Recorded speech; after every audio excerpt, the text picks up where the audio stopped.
everyone. I'm Stephanie Hansard. Welcome to week 3 of Race and Ethnic Relations. Today's going to be a little shorter than normal since we have an exam this week, so I'm only covering kind of one unit of material where normally we do two. So I think this lecture will take about half as long as most lectures, but we still have a lot to dig into, so let's get started. Today we're talking about systems of apartheid. But first, I'd like you to try this little exercise. You can pause your video and try this, or you can just try it later. I'd like you to try from memory to list 3 of the 4 central frames of colorblind racism. Remember one important criticism that Bonilla Silva made of idealist views of racism. And I'd like you to explain Booker T. Washington's definition of a social problem from his article that we read. So today we're going to talk about systems of apartheid, and we're going to be looking at the United States, South Africa, and Israel-Palestine. So to orient you a little bit, Jim Crow segregation in the United States started at the end of the Civil War, essentially. Before the end of the Civil War, there was chattel slavery, which was a different system of racial oppression, technically not an apartheid, because apartheid assumes coexistence, when chattel slavery was complete subjugation. Jim Crow segregation allowed for people of African descent, the descendants of enslaved people, to participate in the economy, but not on equal terms. The beginning of Jim Crow segregation was with black codes, which were local and state laws regulating the participation of freed enslaved people in the economy. And it developed from there into the system we're more familiar with. It was an instance in which a majority group, white Americans, were oppressing a numerical minority group, meaning we sometimes use the term minority to mean a racialized group. Here we're using it in terms of statistical or demographic minorities, meaning the population was mostly white and the oppression was targeted toward black people. Jim Crow segregation focused on residential, economic, educational, and familial relational segregation, meaning people were segregated in where they could live, how they were allowed to participate in economies, what their educational opportunities were, and their familial and relational lives, meaning how they were allowed to carry on social and family and sexual relationships. Not listed here because I suppose it was so obvious to me that I didn't think to write it down. But obviously, black people were also politically disenfranchised under this system. They were not allowed to vote. They were not allowed to hold office in many cases. Although in some cases, black people were allowed to hold public office before they were allowed to vote. They were often not allowed to sit on juries if the defendant was a white person or to bring a lawsuit against a white person. So they were also legally and politically disenfranchised. Apartheid is, I hesitate to use the word interesting because that implies that it might be fun. How about apartheid is peculiar in that it was modeled after Jim Crow segregation. Apartheid began in the 1910s when African people were prohibited from citizenship in the South African government. But apartheid, as we think about it and talk about it most of the time, really ramped up to what we know it as in the 1960s and 70s, and ended in 1991. It was a case in which a numerical minority oppressed a numerical majority. So minority white European colonists of English and Dutch descent oppressed indigenous and captive African people. So, not just people who are indigenous to South Africa, but also people who were imported from different parts of Africa, Malaysia, India, and other Asian countries as slaves. Residential and economic and educational and familial relational segregation were enforced under apartheid by white people against everyone else. And it looks a lot like Jim Crow because it was modeled on Jim Crow. Partition in what's today Israel-Palestine, and I'm going to refer to it as Israel-Palestine because those are the two people groups who exist there, and the two nations that exist there, although the Palestinian Arab people have no state. So partition as it exists today was formed and created around 1947, although it was kind of a gradual progression, and remains to the present day. It's a conflict between majority ethno-state and a stateless ethnic minority. But in this case, it has to do with an advanced state with advanced infrastructure versus a stateless ethnic group who's been largely displaced in the territory. So it has elements of apartheid in South Africa. It also has elements of majority group foreclosing on the opportunities of minority group. It's less clear cut that it mirrors any other existing form of apartheid, but it's an ethnic conflict. It involves mandatory land transfers and separate infrastructures for Jews and Arabs. Essentially, within the state of Israel and Israeli-controlled territories, that land was created by kind of expanding Jewish communities and declaring that certain territories in a land that was once shared belonged exclusively to Jewish people who had a unique right to citizenship and who could create their own infrastructure within their own state. And Arab communities in the same territory didn't have access to the same infrastructure, the same opportunities, the same state systems. So while it's more complex, it's pretty clearly a system of apartheid. And I'm going to use the word apartheid, which is Dutch for apartness or separateness, to describe systems of segregation in general. So a little more detail on each of these systems. In the United States, Jim Crow segregation began with black codes following the Civil War. These codes used what's called the one-drop rule to racialize anyone with any African ancestry. So there was no gradation in most of the United States. Under Jim Crow segregation, there was no gradation between kind of black people, interracial people, mostly white people, and white people, as there was under certain kind of pre-Civil War communal systems. You were either black or white, and if you had any black ancestry at all, you were black. Black codes mainly served to limit Black Americans' economic opportunities and voting rights. And they were very much local and state level.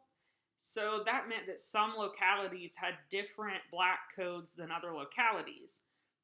So it created patterns of migration around the South for Black Americans, where Black Americans would move to larger cities where codes were more lax.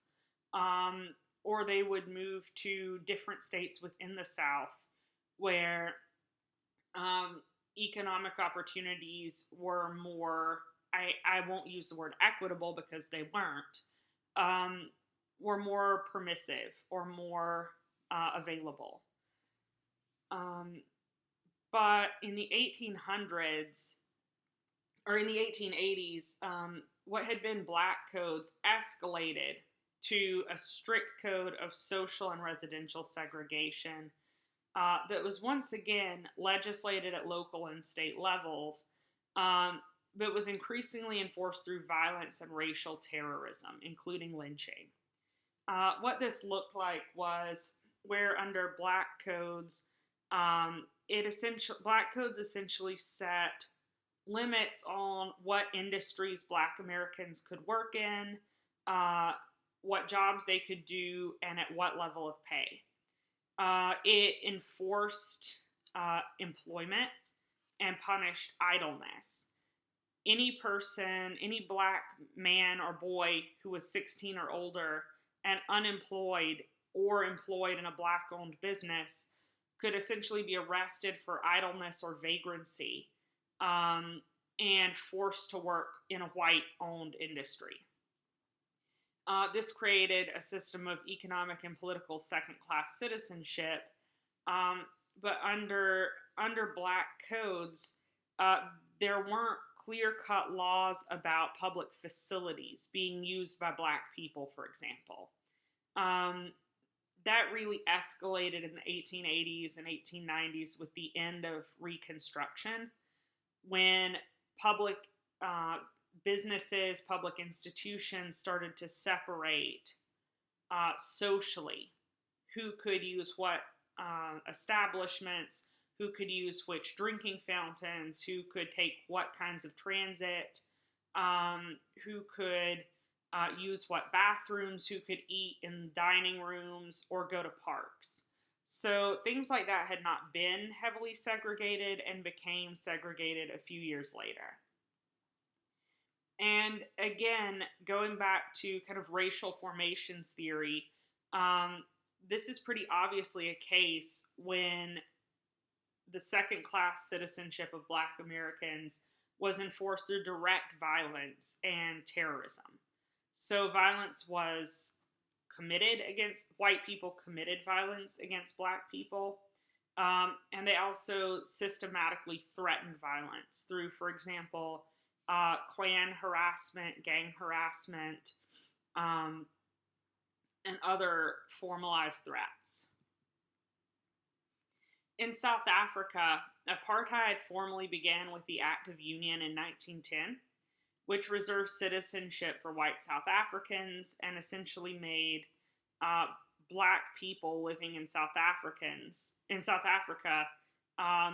non-citizens. It made them stateless people. Subsequent acts of Parliament created a pervasive system of segregation among different ethnic groups. So unlike Jim Crow, which had only black and colored people, South Africa had white people who were of European descent, Indian people who are of Indian or South Asian descent, colored people, which in South African culture is not necessarily a pejorative, and many South Africans today still refer to themselves as colored. I've italicized it here and highlighted the English spelling, the British spelling, to emphasize that this is a different concept from calling someone colored in an American context. Colored was applied to multiracial and other non-white people, including some Asian people. And it later included indigenous South African nations. So people who were from South Africa were designated as colored later. And people who were brought to South Africa from other parts of Africa as slaves were called black or Bantu, which is now considered a pejorative. So people of non-South African ancestry were classified as black or Bantu. under apartheid, the system was incredibly repressive. Uh, Black South Africans were prohibited from living in cities and prohibited from owning good farmland. Instead, something like a reservation system, like the United States had for Indigenous Americans, was created for Black South Africans. They were called homelands, um, and they were um, desertified or undesirable pieces of territory where Black South Africans were allowed to form villages. If you were, which township you were assigned to, and you were assigned to one, you didn't get to pick, depended on your perceived ethnic or tribal heritage, and you could be forcibly relocated there. It was not something you got to choose. You could be separated from your folks, from your friends, from your neighbors, from your community entirely. Apartheid kept Black South Africans from living in cities except in townships or slums that were designated for them. These were hostel-like or barracks-like, dormitory-like living situations where Black South African men only were allowed to sleep, to go to work in factories and other industries in the city. Black South African women were often allowed to live in cities with white families as domestic workers. But they weren't allowed to own homes in cities or work for other Black people. So there was also a version of what used to be called free papers during slavery in the United States, where Black South Africans and colored South Africans and Indian South Africans had to be willing to present to basically any white authority that asked proof of their designation. Interestingly, also different from Jim Crow segregation, people of different non-white groups were not allowed to intermix or socialize together either. So colored people were not allowed to mix with Indian people, and Indian people were not allowed to mix with Black or Bantu or white people. So there was division among categories, not just between white people and non-white people. So Israeli-Palestinian partition, as it is now practiced, really started in 1947 in preparation for Israeli statehood. Your book does a good job of explaining kind of what happened before that. It's important to understand that Jewish people had been living in Israel, Palestine as a region for centuries, and it was a homeland for many Jewish people. But under Nazism and really following World War I, Jewish people from all over the world began immigrating in droves to Israel, Palestine, and it was previously administered under the Ottoman Empire, and when that fell, the British controlled it for a time. But the League of Nations in the 1920s and 30s decided that Jewish people needed a homeland, and in 1947, Israel was granted statehood. This included land cessions, meaning land was designated as Israeli land, and Arab Palestinian residents were driven off that land. Farmland was confiscated, buildings were confiscated, cities were confiscated, and set apart for Jewish people only.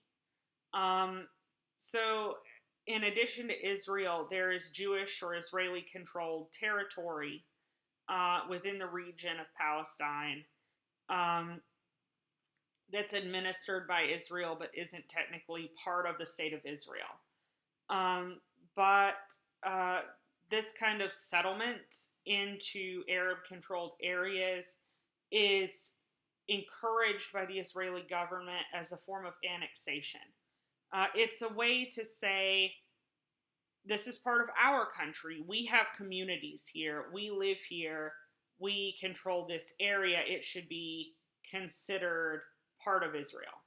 So this is a strategy of expansion that has been practiced since the 50s, and continues to really be done today as a political strategy.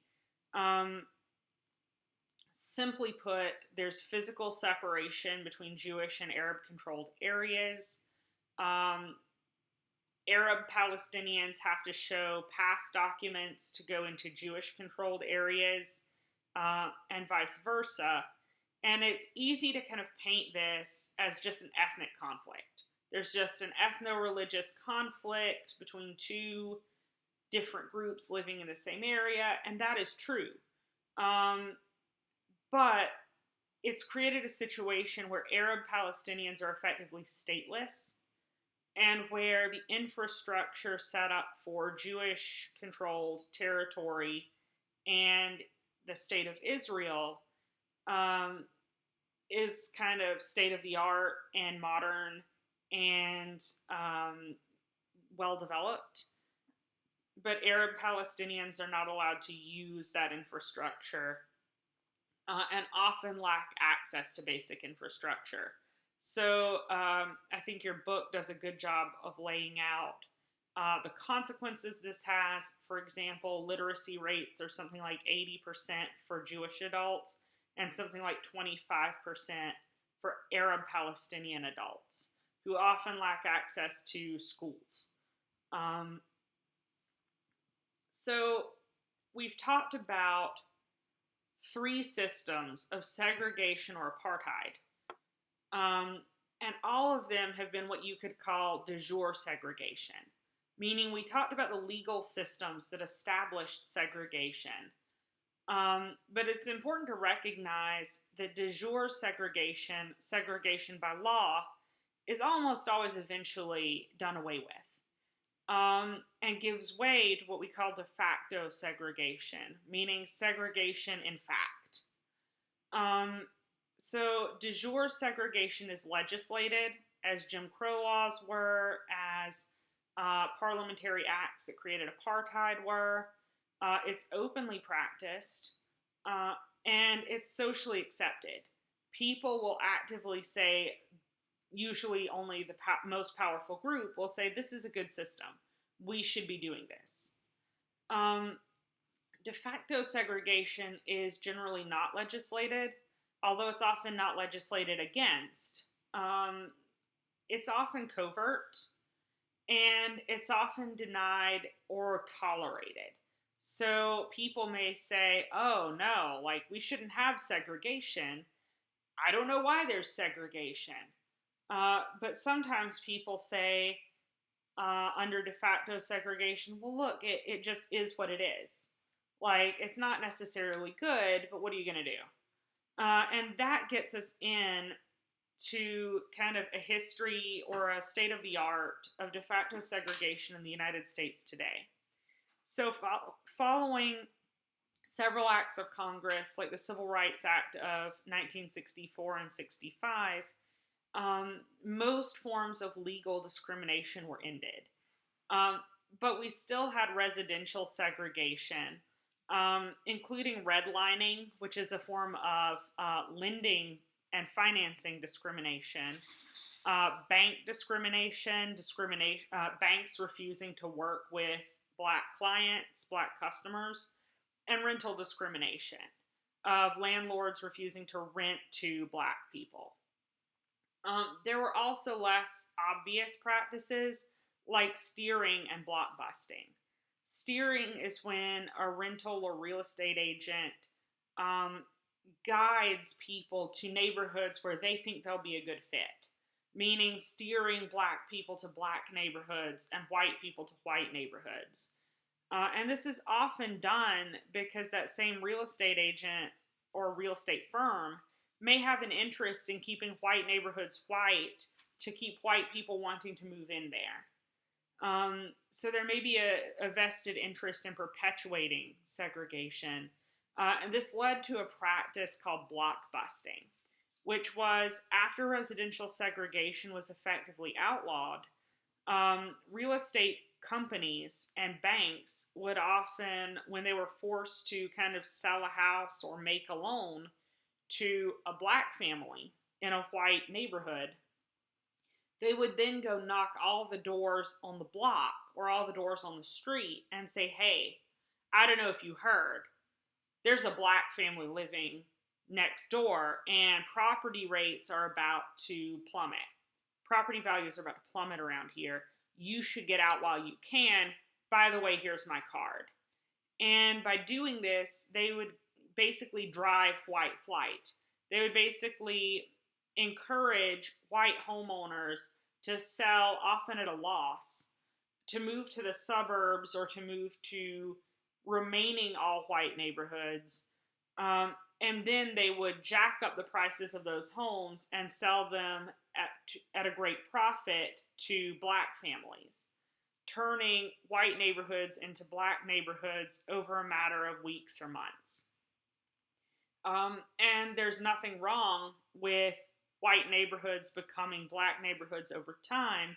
And in places that's happened organically somewhat without block busting or steering taking place, obviously.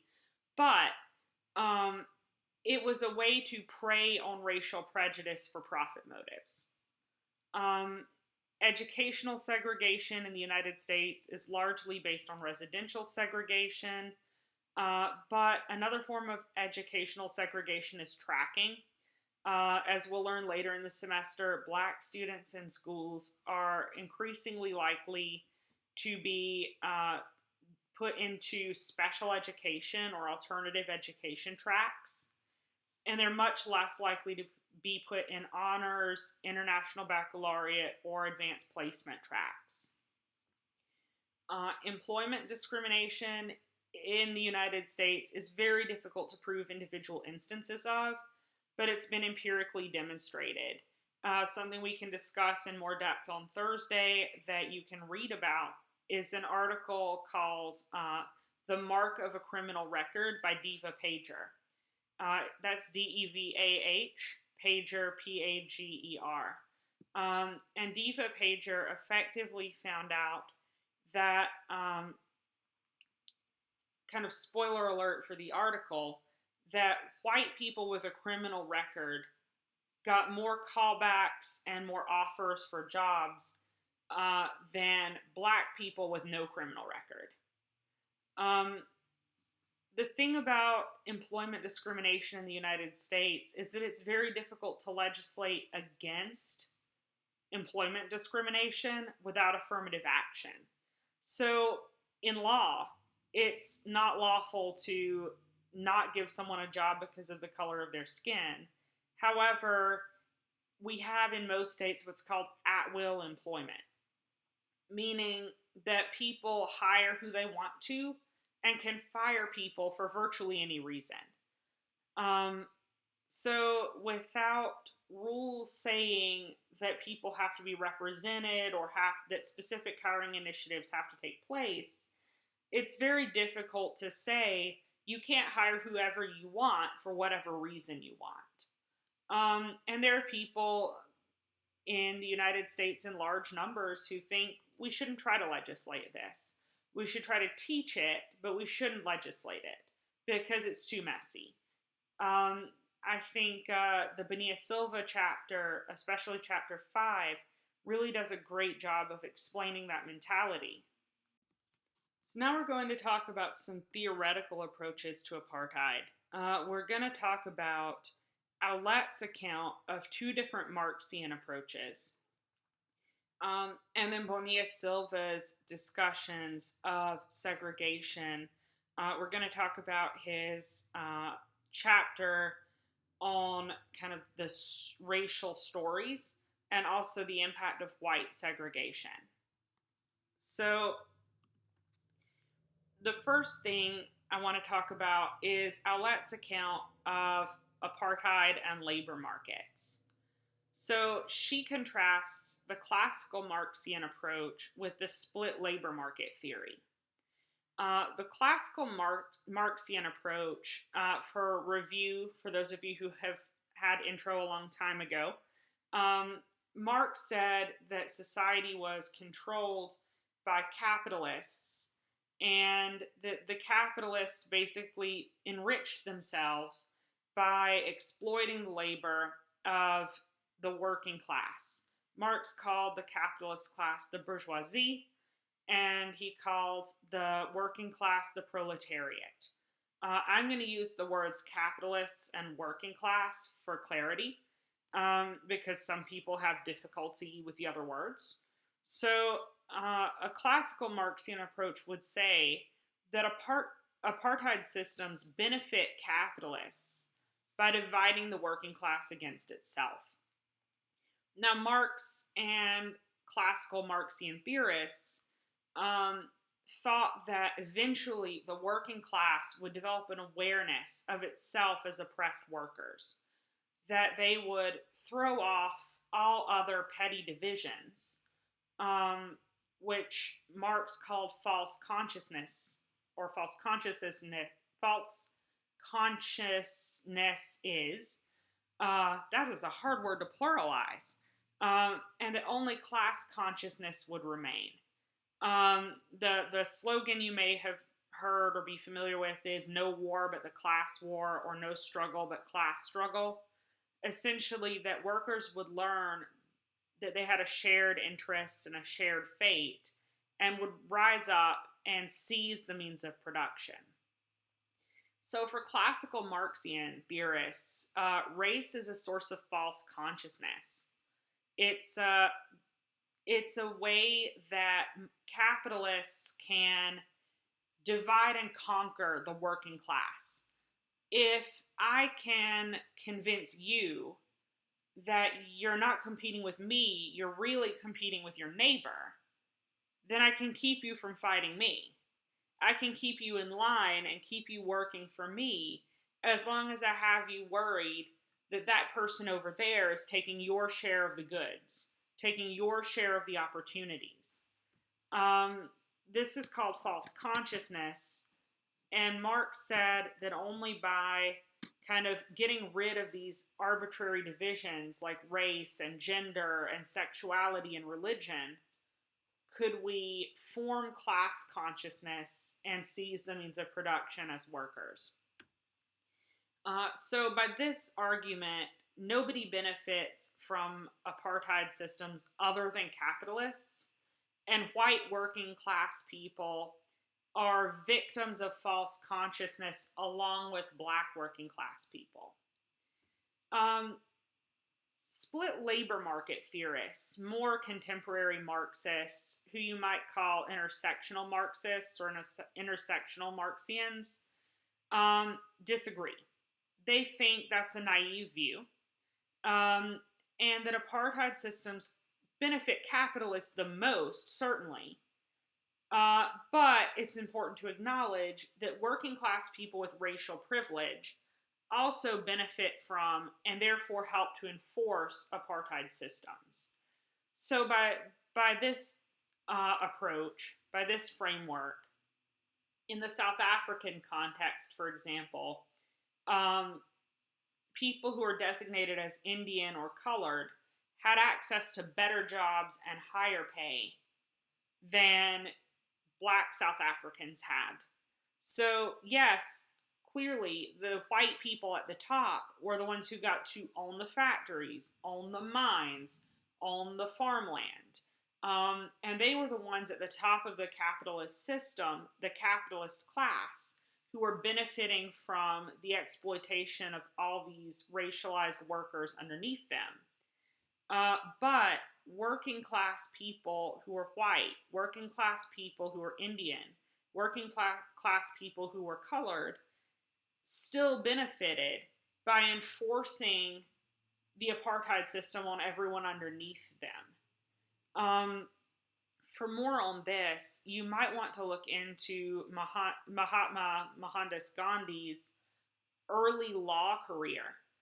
He was trained as an attorney in South Africa, and actually argued in favor of South African Indian people being given better opportunities under under apartheid.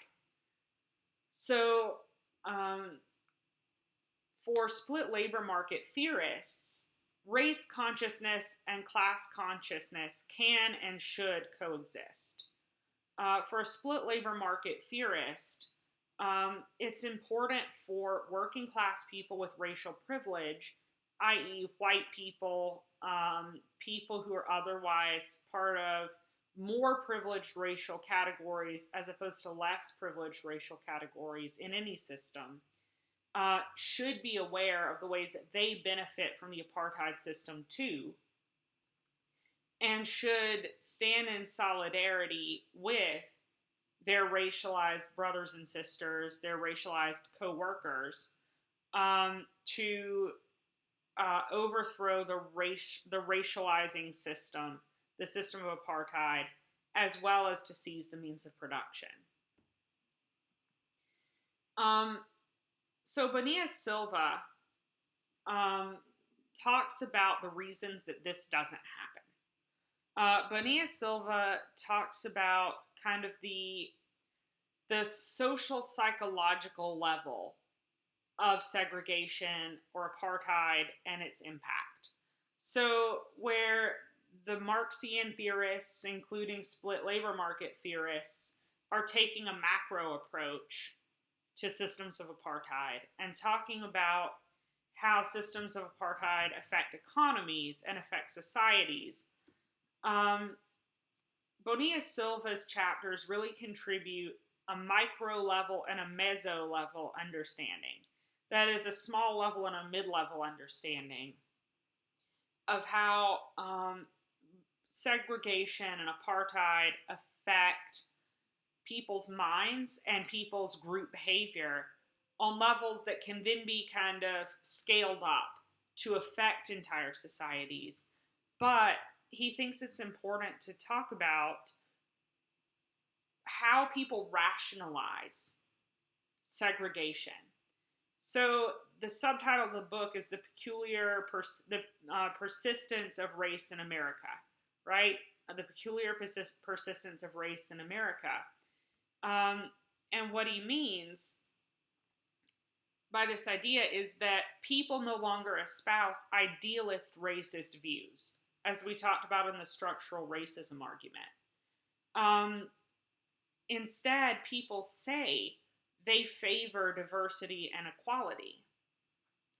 But they also claim not to see race. They claim that they're unbothered by race, that they themselves don't discriminate, and therefore they're not part of the problem. So Bonilla Silva applies this to segregation. He says that Americans, white Americans especially, espouse belief in integration and racial equality, but that they, when faced with the reality of segregation, use racial stories to excuse segregation. And not only to excuse the continuation of segregation, but also to oppose anything that would directly fight segregation. So to oppose affirmative action, to oppose programs like busing or forced school integration, to oppose kind of diversity measures. So the four main storylines that Bonilla Silva says white Americans espouse to oppose aggressive affirmative action is they say, look, the past is the past. I can't do anything to change the fact that segregation happened, but it's not happening anymore. So we should just stop talking about race and put it behind us. Everyone has an equal playing field. Everyone has equal opportunities. So why are we still talking about race? It doesn't matter anymore. And this is associated most explicitly with the frame of minimization that we talked about last week. But we can pretty clearly see how the emphasis of equal opportunity and the fact that things are better than they used to be is also a form of kind of abstract liberalism, is also invoking abstract liberalism. Another story that Bonilla Silva says white people use to kind of disavow racism while perpetuating segregation is to say, look, I didn't own any slaves. This isn't my fault. What do you want me to do about it? It didn't affect me. It didn't affect you. So why are we talking about this? It's mostly used as a claim that affirmative action is unjust because it takes something away from innocent white people. Look, I didn't do anything wrong. I didn't own slaves myself. I worked hard to get where I am. Why should there be policies that benefit people because of the color of their skin when it would take away from me and I didn't do anything, and it would give to them and they didn't suffer any, egregious racism. So why should we do anything like that? This is a very common frame, and it's also associated with the central frame of minimization. The next frame is more closely associated with the central frame of cultural racism, and it's the argument that if other ethnic minorities, such as Jews, Italians, and Irish, have made it in America, then why can't black people just do the same?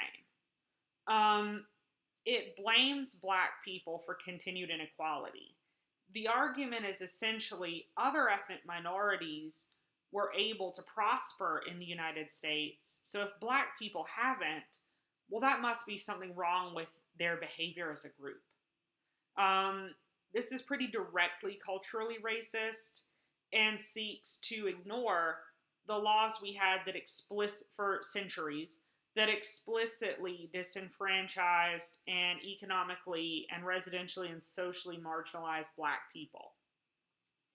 The final story that Bonilla Silva says we tell to excuse segregation and oppose affirmative action is to claim that one personally did not get a benefit, a job, a college admission, a raise, a promotion, because it went to a minority instead. He's careful to point out that most people who give these accounts can't actually back it up with any kind of facts, or that it didn't happen to them. They claim it happened to a friend of a friend, or it happened to their sister's boyfriend, or it happened to their cousin's roommate. That often they've heard these vague stories that this kind of thing happens. But they can't really back that up at all. And it's a claim that affirmative action and diversity initiatives create reverse racism against white people. That, look, we don't want the pendulum to swing too far the other way. Sure, segregation was a problem, but the solution is to just level the playing field and let people compete equally. We don't need to go crazy. We don't need to turn things upside down and have situations where qualified white people can't get opportunities just because of the color of their skin. The thing is, there's no proof that this is happening, but it's a very common narrative. It's discursive, but it's not necessarily based in fact at all. He goes on from talking about kind of how white people ignore and reinforce or ignore and justify segregation to talking about how segregation becomes self-perpetuating. He argues that because of de facto segregation, white people are effectively socially isolated, that white people exist primarily in all white spaces. And he outlines this pretty effectively in chapter 5. Like he builds this argument effectively throughout chapter 5, and then in chapter 6, he kind of bolsters that argument and then carries forward with the argument that because of social segregation and white isolation, white people develop what is called a white habitus. Now, habitus harks back to postmodern sociologists who talk about the ways that social class and social groups are defined by taste, by preferences, by habits, by aesthetics, by lifestyles, all of which gets called habitus.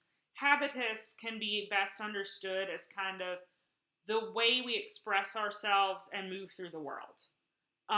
So my habitus includes not just how my body appears in real life.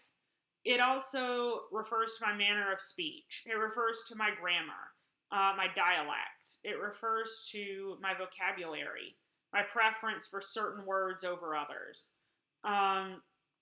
It also refers to my fashion sense. What clothes do I feel good wearing? It includes my taste in food, my taste in music, my preference for certain kinds of art over other sorts of art, the way I style and maintain my home, where I prefer to live, who I prefer to spend time with. So Bonilla Silva says, that white people naturalize segregation as just the way things are, which creates white isolation, which then results in a white habitus, wherein white people develop strong preferences for white culture and discomfort with other cultures, other aesthetics, and other ways of life. And that this habitus, shared white habitus, creates a sense of white solidarity, which then perpetuates segregation through naturalization. So, for example, I might say, look, it's not that I prefer to hang out with white people.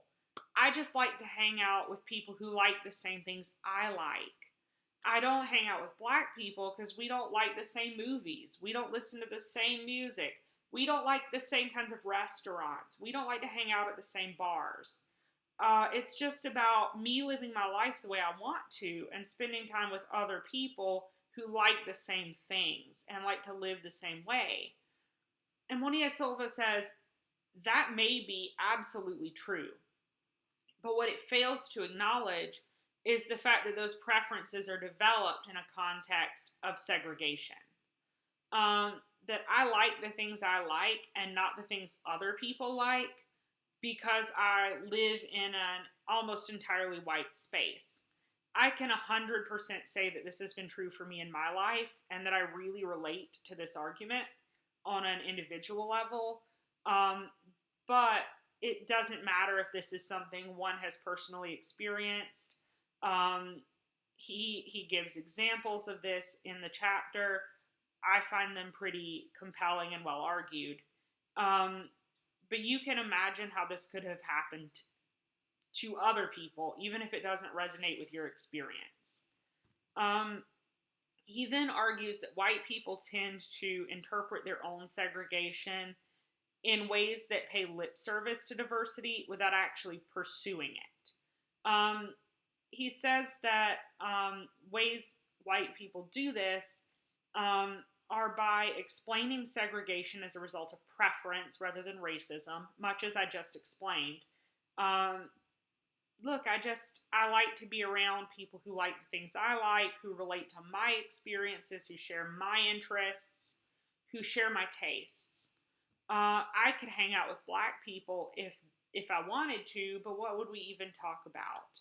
And, black people don't want to hang out with me either. They make fun of my food. They say I don't use enough spices. They say my music is boring. They make fun of the way I talk. Why would I want to, they don't want to hang out with me.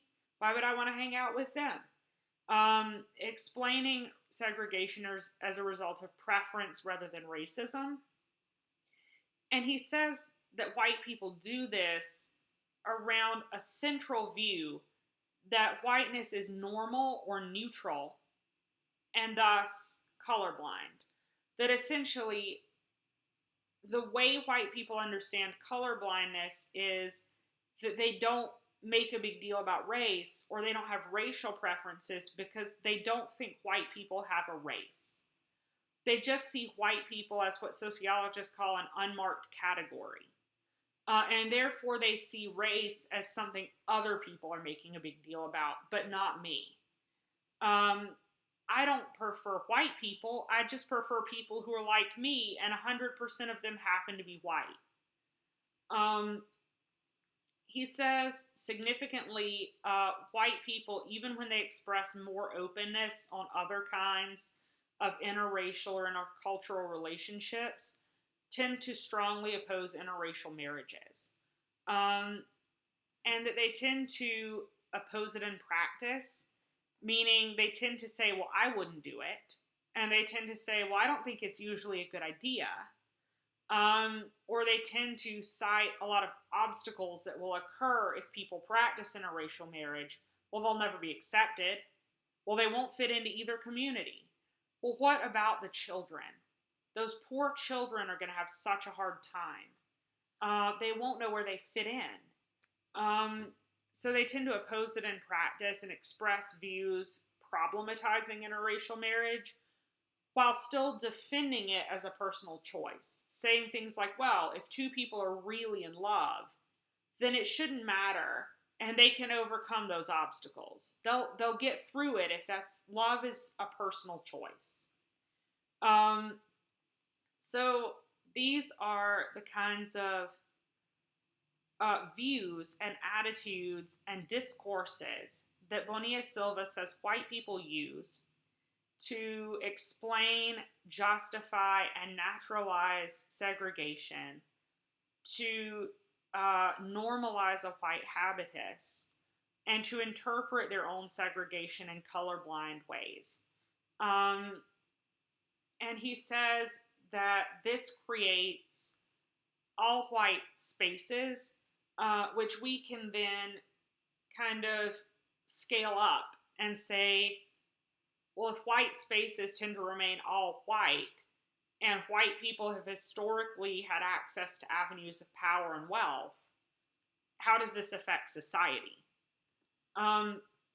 So that's where I want to leave off with the lecture today.